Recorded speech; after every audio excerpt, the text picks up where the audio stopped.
ایک آدمی کو اپنی بہن پہ شہوت آ گئی، شہوت سے اس کو ہاتھ بھی لگا لیا اور برے خیالات بھی ہے، توبہ کرو، استغفار کرو، آئندہ دور کرو۔ دیکھیں نا، شیطان جو ہے نا یہ تمہارا کھلا ہوا دشمن ہے۔ ان الشیطان لکم عدو مبین۔ پھر جو اس وقت ہمارے گھروں میں اللہ کا ایک عذاب ہے، وہ ڈش ہے اور کیبل ہے اور ٹی وی،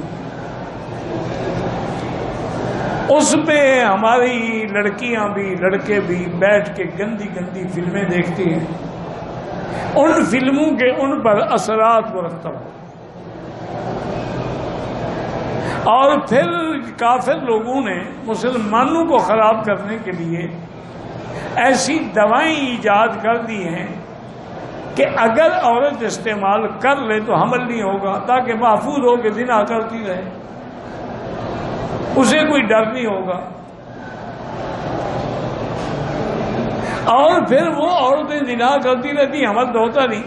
اچھا، اب جب شادی ہوگی تو بھی کنواری تو رہی نہیں، بیکارہ تو ہے نہیں، اب کیا کریں؟ اس کا بھی انہوں نے حل کر دیا ہے۔ لیڈی ڈاکٹر اندر 2 ٹانکے لگا دیتی اور ایک خون کا بھرا ہوا کپسول رکھ دیتی۔ میاں بیوی جب ملتے ہیں وہ سارے کپڑے خون ہو گئے، میری بیوی بڑی پاک صاف، چاہے وہ 100 چوہا پہلے کھا کے آئی ہوئی ہو۔